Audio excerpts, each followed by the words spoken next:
Your Honor, as the court is aware, there's three overarching things that the court must consider when sentencing an individual. The first would be the gravity, the seriousness of the offense. The court also has to consider the defendant's character, and the court has to consider the need to protect the public. The defendant was found guilty of 3 crimes. Count 1 carries with it a mandatory sentence of life imprisonment. The only consideration as it comes to count 1 is whether or not the court makes Mr. Anderson eligible for extended supervision at some point after serving 20 years of initial confinement. The state's request and recommendation of the court today is to impose life imprisonment and not make the defendant eligible for extended supervision as it goes to count 1. As to count 2 and count 3, the state would be recommending the court impose the maximum sentences and run those consecutive to one another and consecutive to the life sentence on count 1. To begin with the seriousness of the offense, obviously the court was here for the jury trial. I want to just highlight what I think the most important things were as it relates to what considerations there are today at sentencing. On April 1st, 2024, Sade Robinson went to work at Pizza Shuttle like it was any other day. She had that job for a while. The day began like any other day. She left her apartment on Commerce Street, went to work, and then later on in the day was texting with the defendant, and they agreed to meet up after she got off work around 5 p.m. They went to Twisted Fisherman. They were there from shortly after 5 p.m. to 6:30 p.m. And then they went to Duke's on Water, Sade driving them both in her Honda Civic, and they stayed there until about 9 p.m. They left Duke's on Water.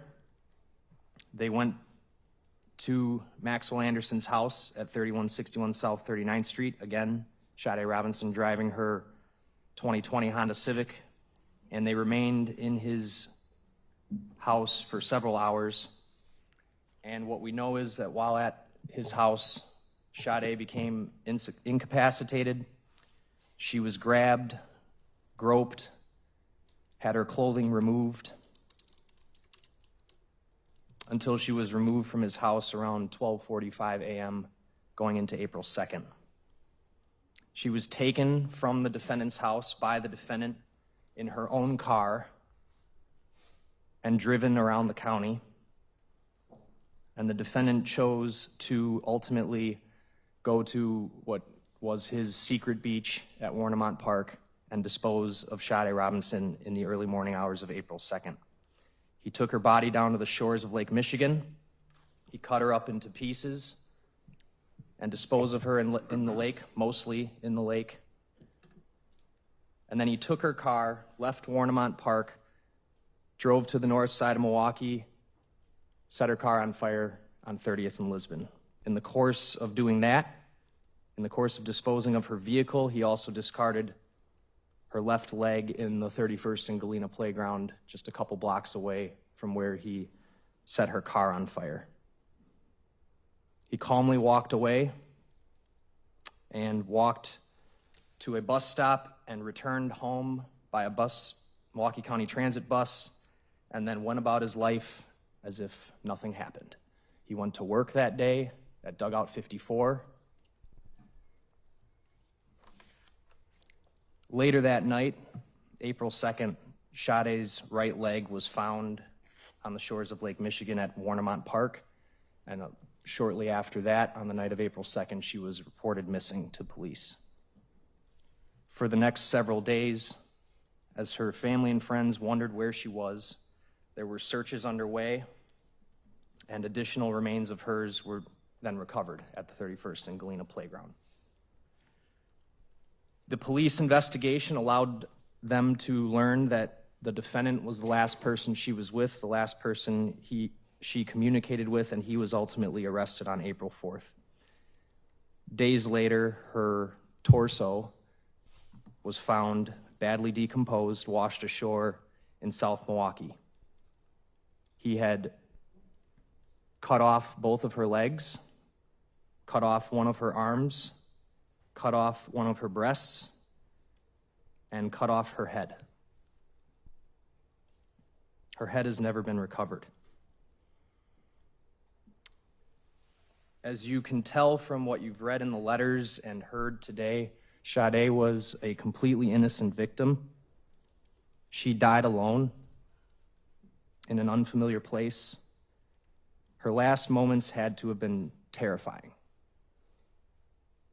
And then after being killed, she was disgraced in the worst way imaginable, having her body cut into pieces, having her head cut off by the defendant who tried to make her disappear from the world. So when the court is looking at the seriousness of what Maxwell Anderson did, you have to consider who Sade was. She was a 19-year-old young woman, totally innocent. And as you've learned through the statements today, the PSI, hearing her friends and family testify, she was just getting into adulthood. She had just gotten that apartment on North Commerce. She had just bought that 2020 Honda Civic. It was a point of pride for her. It was a marker of adulthood, a marker of independence. She was ambitious. She had dreams. She wanted to succeed. She wanted to be productive. She went to school. She worked 2 jobs. And as you know, she was adored and loved by everybody, by all of those around her, her coworkers, her family, her friends, everybody. This is the most heinous crime this court will see. It doesn't get more serious than this, and it shows that the defendant has a depraved heart, and he has demonstrated a total lack of remorse, lack of accountability, and the gravity of this offense supports never letting him out of prison.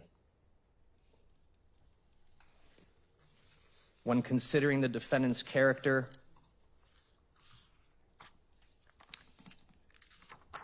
we look at, for one, his criminal record.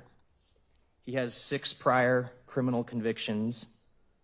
They are outlined in the pre-sentence report, and I think it's worth going through some of those, all of those, and the other conduct that's described in that report to get an idea of his character, and then to look at how that behavior was reflected in what he did to Sade. In 2014, he was convicted of a disorderly conduct, domestic violence incident. There was a read-in charge of disorderly conduct. This incident involved a domestic disturbance where he became violent during an argument with his mother. He damaged some property, pushed his mother, got into a physical altercation with his mother's fiance at the time, and it resulted in that person sustaining an injury, and Mr. Anderson himself sustained an injury during that. He was convicted, as I said, of disorderly conduct, and he was given a fine. In 2015, he was charged and convicted with another disorderly conduct, a domestic abuse crime, criminal damage to property, and misdemeanor witness intimidation. There was another charge of criminal damage to property dismissed and read in. This incident also involved a domestic disturbance, this time with his grandparents, where he again became violent, threw things around, punched a hole in the wall, broke a phone. When his grandparents tried to call the police, and then he left. This time he was placed on probation and fined. He was discharged from probation. Fast forward to 2020, he was convicted of disorderly conduct. He had a dismissed and read-in count of misdemeanor battery. This incident involved the defendant beating up a man on Wisconsin Avenue when the man purportedly tried to intervene in an argument between the defendant and a female that the defendant was with. There was a video taken by a bystander that showed the defendant on top of the victim hitting him with a closed fist in the head while the victim was on the ground trying to protect himself. Ultimately, again, he was convicted of disorderly conduct. He was placed on probation. He had previously picked up an OWI first offense, and then in 2022, he was convicted of OWI second offense after being pulled over going 70 and a 30 after 2 a.m. He was given a breath test and came back at a .145, and during this incident was also cited for disorderly conduct for urinating on the interview room that he was taken to by police after his arrest.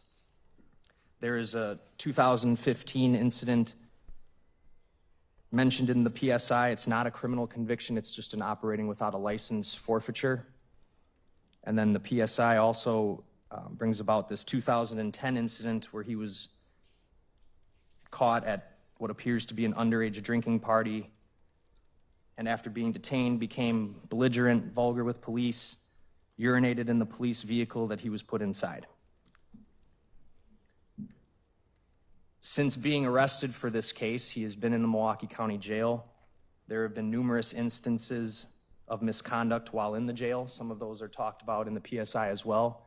I was provided with approximately 21 incidents of disciplinary infractions during his time at the jail, usually involving verbal abuse to jail staff, name-calling, non-compliance with the rules. There was one incident of him defecating on himself during transport after one of the days of the jury trial, and another incident where he had apparently damaged some property, an electrical box, in the jail. Generally, his behavior while he's been in custody for this case at the jail, he's been a nuisance. What I think is important to take away from all of that is that this was not an isolated incident of violence. He has demonstrated in the past that he is capable of acting violent. But I think what speaks most to his character is the depravity of what he did in this case. I think all of that shows he has a violent, dangerous character and also supports this court not giving him an opportunity at extended supervision.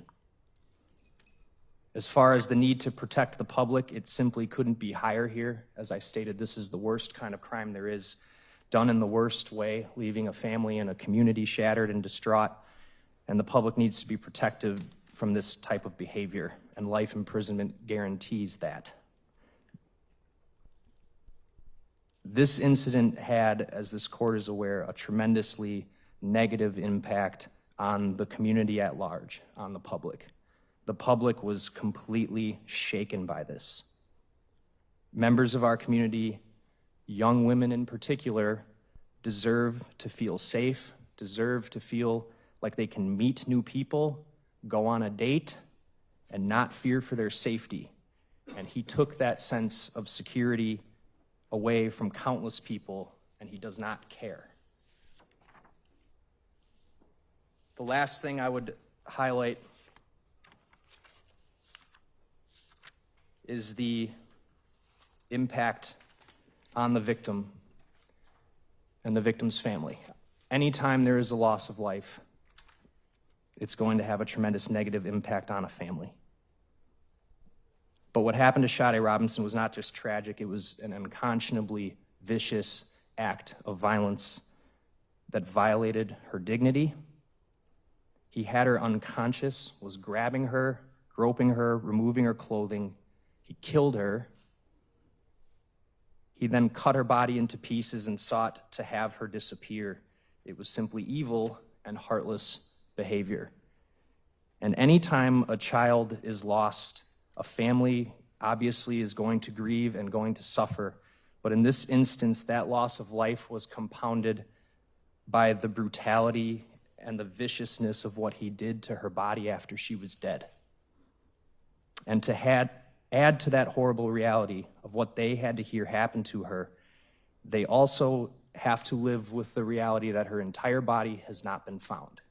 Her head, to this day, remains in an unknown location. And the fact that her head remains in an unknown location inhibits their ability to find peace, and it inhibits their ability to believe that Sade has found peace wherever her soul may be. And he's the cause of that.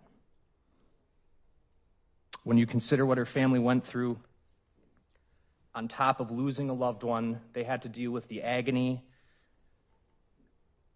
which was bolstered by the fact that they didn't know where she was missing, or what happened to her. And meanwhile, he's continuing on with his life as if nothing had happened. And all any parent or friend or family member would want to know in those moments is that their loved one is safe, or that they just want to know where they are. And it was and continues to be torturous to their family, to Sade's family, because they don't have that answer as to where all of her is, where her head is. And still to this day, there remain unknowns that will likely forever haunt them. And the family can't even say goodbye to her because part of her is still out there somewhere. And he's shown no remorse for what happened. He has not accepted responsibility for what occurred. And his failure to accept responsibility has further caused the victim's loved one pain and reinforces his heartless character, which we've already discussed and which the court must consider here today. Again, simply put, there is no more depraved of an offense that this court could see. The defendant murdered Sade, tried to rid the world of her being. It's the worst behavior any human can engage in. It shows he has no morals, no sense of dignity, no remorse, and there's only one sentence that is suitable for that kind of violent and evil behavior, and it's imprisonment for the rest of his life.